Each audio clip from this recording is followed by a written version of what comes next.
مجھے خود ہی سوچنے پڑتے ہیں کہ مجھے اب اپنے بارے میں کیسے پتہ کرنا ہے۔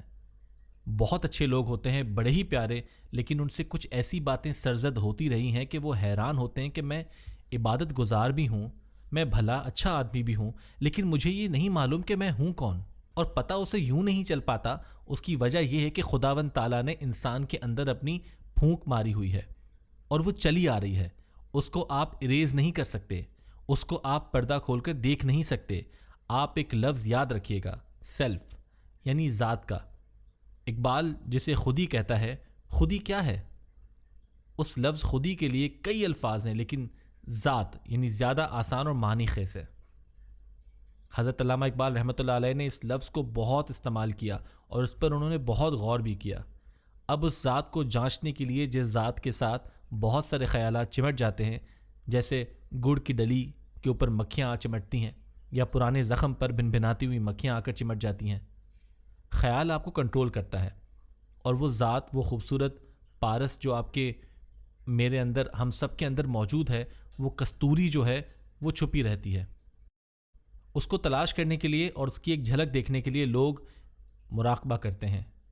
کبھی کبھی کسی خوش قسمت کے پاس ایسا گڑ آ جاتا ہے کہ وہ چند سیکنڈ کے لیے اس خیال کی مکھیوں کو بنبناہٹ کو دور کر دیتا ہے اور اس کو وہ نظر آتا ہے، لیکن خیال اتنا ظالم ہے کہ وہ اس خوبصورت قابل رشک زرعی چیز کو ہماری نگاہوں کے سامنے آنے نہیں دیتا۔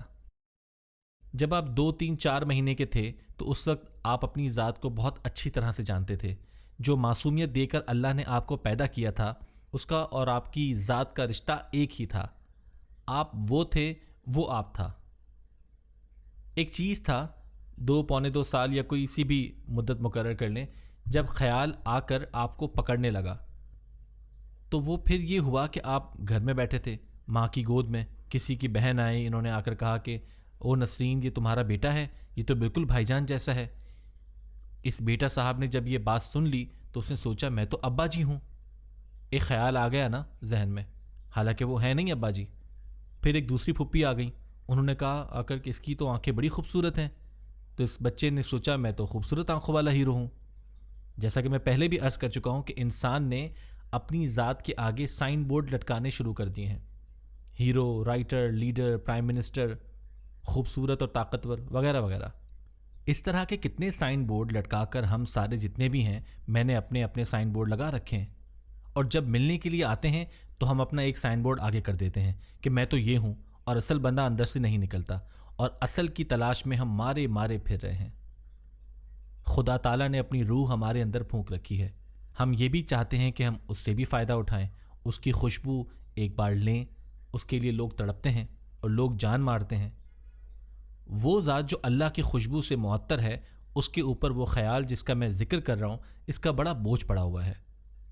وہ خیال کسی بھی صورت میں چھوڑتا نہیں ہے۔ اس خیال کو اس کستوری سے ہٹانے کے لیے مراقبے کی ضرورت محسوس کی جاتی ہے، اس لیے کہ آدمی ذرا ٹھیک ہو، اس کو پتہ چلے کہ وہ کیا ہے، اس سے پھر اسے نماز میں مزہ آتا ہے، عبادت، گفتگو، ملنے ملانے میں، ایک دوسرے کو سلام کرنے میں بھی مزہ آتا ہے، ایک خاص تعلق پیدا ہوتا ہے اس کے لیے جس کا بتانے کا میں نے وعدہ کیا تھا۔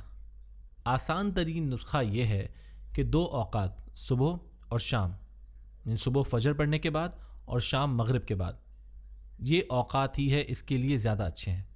آپ 20 منٹ نکال کر گھر کا ایک ایسا کونا تلاش کریں جہاں دیوار ہو، جو عمودی ہو، وہاں آپ 4 زانوں ہو کر چوکری مار کر بیٹھ جائیں، اپنی پشت کو بالکل دیوار کے ساتھ سیدھا لگا لیں، کوئی جھکاؤ پیدا نہ ہو۔ یہ بہت ضروری ہے کیونکہ جو کرنٹ چلنا ہے نیچے سے اوپر تک، وہ سیدھے راستے سے چلے۔ اب ماڈرن زندگی ہے، بہت سے لوگ چوکری مار کر نہیں بیٹھتے، انہیں اجازت ہے کہ وہ کرسی پر بیٹھ جائیں، لیکن اس صورت میں پاؤں زمین کے ساتھ لگے رہنے چاہیے اور آپ کو ارتھ ہو کر رہنا چاہیے۔ جب تک آپ ارتھ نہیں ہوں گے اس وقت تک آپ کو مشکل ہوگی۔ پاؤں کے نیچے دری قالین بھی ہو تو کوئی بات نہیں، لیکن زمین ہو تو بہت ہی اچھا ہے۔ چونکہ فقیر لوگ جنگلوں میں ایسا کرتے تھے، وہ ڈائریکٹ ہی زمین کے ساتھ وابستہ ہو جاتے تھے۔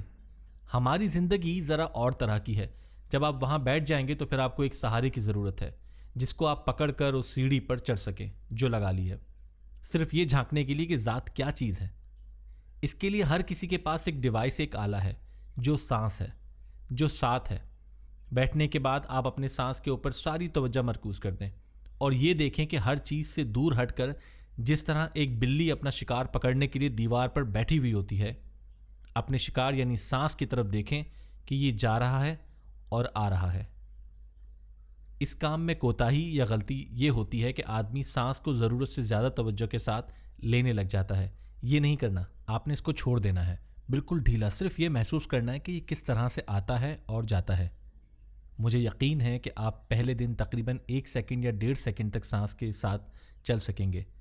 اس کے بعد خیال آپ کو بھگا کر لے جائے گا اور وہ کہے گا یہ بندہ تو اللہ کے ساتھ واصل ہونے لگا ہے، میں نے تو بڑی محنت سے اس کو خیالوں کی دنیا میں رکھا ہے۔ وہ خیال چلتا رہتا ہے موت تک۔ لوگ اکثر شکایت کرتے ہیں کہ جی نماز پڑھنے لگتے ہیں تو بڑے خیال آتے ہیں۔ وہ خیال آپ کو کہیں کا کہیں کافی دور تک لے جائے گا۔ جب آپ کو یہ خیال آئے کہ میں تو پھر خیال کے نرگے میں، گھیرے میں یا چنگل میں آ گیا، چاہے اسے 20 منٹ بھی گزر چکے ہوں، آپ پھر لوٹیں اور پھر اپنے سانس کے اوپر توجہ مرکوز کریں اور جتنی دیر ہو سکے سانس کو دیکھیں، محسوس کریں۔ لیکن زیادہ کوشش نہیں کرنی، اس میں جنگ و جدل اور جد و جہد نہیں ہے کہ آپ نے کوئی کشتی لڑنی ہے۔ یہ ڈھیلے پن کا ایک کھیل ہے اور اسی معصومیت کو واپس لے کر آنا ہے جب آپ 1 سال کے تھے اور جو آپ کے اندر تھی یا چلنے لگے تھے تو تھی۔ اس میں بچہ معصومیت کو لینے کے لیے زور تو نہیں لگاتا ہے نا۔ جب یہ پروسیس آپ کرنے لگیں تو آپ کا عمل ایسا ہونا چاہیے یا ہو جیسا کہ ٹینس کے کھلاڑی کا ہوتا ہے۔ ٹینس کھیلنے والا یا کھیلنے والی کی زندگی ٹینس کے ساتھ وابستہ ہے۔ یہ بات میں نے مشاہدے سے محسوس کی ہے۔ آپ یہ کبھی گمان نہیں کر سکتے کہ ٹینس کا کھلاڑی آپ کو ہر حال میں ٹینس کورٹ میں اپنی گیم امپروو کرتا ہی ملے گا۔ اگر آپ غور سے دیکھیں تو ٹینس کا کھلاڑی ہم سے، آپ سے بہت مختلف ہوتا ہے، کیونکہ وہ ہمیشہ ٹینس ہی کھاتا ہے، ٹینس ہی پہنتا ہے، یہی پیتا ہے، ٹینس ہی پہنتا ہے اور ٹینس ہی چلتا ہے۔ یہ اس قدر اس پر حاوی اور طاری ہو جاتی ہے۔ اس معاملے میں بھی آپ چاہے مراقبے کے اندر ہوں یا باہر نکل آئے ہوں، آپ نے دفتر جانا، منڈی جانا ہے، کام پر جانا ہے، دکان پر جانا ہے، لیکن ٹینس کے کھلاڑی کی طرح آپ کے اندر یہ ایک طلب ہونی چاہیے، دل لگی ہونی چاہیے کہ میں نے ذات کے ساتھ ضرور واصل ہونا ہے۔ یہ سراغ رسانی کا ایک کھیل ہے۔ مثلا میں اب آپ کے سامنے ہوں، فوت ہو جاؤں گا بکری کی طرح۔ بکری آئے، اس نے بچے دیے، دودھ پیا، ذبح کیا، زندگی میں کوئی کام ہی نہیں۔ تو یہ جاندار جو دوسرے جاندار ہیں، ان میں جان ضرور ہے سب میں، لیکن روح نہیں ہے۔ دیکھیے اتنا سا فرق ہوتا ہے۔ کئی لوگ کہہ دیتے کہ ہمارے غیر مسلم دوست کے جانوروں پر ظلم کرتے ہیں، آپ ان کو کھا جاتے ہیں۔ کھاتے ہم اس لیے ہیں کہ ظلم تو تب ہوتا کہ اس کے اندر روح ہوتی اور اس میں ایک سینسیبلٹی ہوتی، وہ تو ہے ہی نہیں۔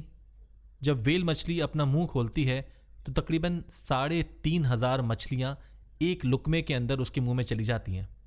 آپ نے دیکھا ہوگا فلموں میں چھلانگ مار کر خود ہی جا رہی ہوتی ہیں۔ تو یہ اس کی کیفیت ہے۔ اب آپ جاندار تو ہیں، لیکن آپ کے ساتھ روح ہے۔ اس روح کی تلاش کے لیے، اس کی الٹرا ساؤنڈ بننے کے لیے آپ کو خود مشکل میں جانا پڑتا ہے، اس کے بغیر چارہ نہیں۔ یہ ایک بڑا پر لطف تجربہ یوں ہے، اچھا اس سے آپ کو کچھ ملے گا نہیں، جب آپ مراقبہ کریں گے تو آپ کو انعامی بانڈ کا نمبر مل جائے گا، نہیں، ایسی بات نہیں ہے، لیکن آپ آسودہ ہونے لگیں گے، اتنے ہی آسودہ جتنے آپ بچپن میں تھے۔ یہ بہت بڑی نعمت ہے۔ یہاں آپ اپنے بچوں کو، پوتوں کو، بھتیجوں کو دیکھیں گے، آج کے بعد دیکھیں گے کہ یہ کتنی آسودگی کے ساتھ بھاگا پھرتا ہے، اس کو کچھ پتہ نہیں۔ اور اللہ بھی یہ فرماتا ہے، ہمارے بابے کہتے ہیں، ان کا ایک اندازہ ہے کہ جب آپ جنت میں داخل ہوں گے یا جنت میں جانے لگیں گے تو اللہ گیٹ کے باہر کھڑا ہوگا، اور جیسے گیٹ کیپر گیٹ پاس نہیں مانگا کرتا، آپ باہر جا کے کھڑے ہیں تو اللہ کہے گا کہ وہ معصومیت جو دے کر میں نے تمہیں پیدا کیا تھا وہ واپس کر دو اور اندر چلو۔ ہم سارے کہیں گے کہ سر ہم نے تو BA بڑی مشکل سے کیا ہے اور بڑی چالاکی سے MA کیا تھا، ہم تو معصومیت بیچتے رہے ہیں، وہ تو اب ہمارے پاس نہیں ہے۔ اس معصومیت کی تلاش میں اس روح کی تلاش کی ضرورت ہے۔ اس میں اگر کوئی اور کوتاہیاں وغیرہ ہو گئی ہیں تو اس میں تو آئیں گی ضرور، کیونکہ سب سے تنگ کرنے والی چیز وہ خیال ہے، وہ مائنڈ ہے۔ بابے کہتے ہیں کہ جو وجود ہے ذات کا اور جو ذات ہے اللہ کی، وہ قلب ہے، یعنی ہمارا یہ ہارٹ جس کا بائی پاس ہوتا ہے، یہ نہیں قلب، اس کے قریب ہی، اس کے ڈاؤن پر 1.5 انچ کے فاصلے پر قلب کا ایک مقام ہے۔ چونکہ یہ بھی نظر نہیں آتا ہم کو، روح کا معاملہ، اور اللہ نے بھی فرما دیا کہ ہم نے تم کو علم دیا ہے، الا قلیلا، تھوڑا ہے، نہیں جان سکو گے روح کے بارے میں۔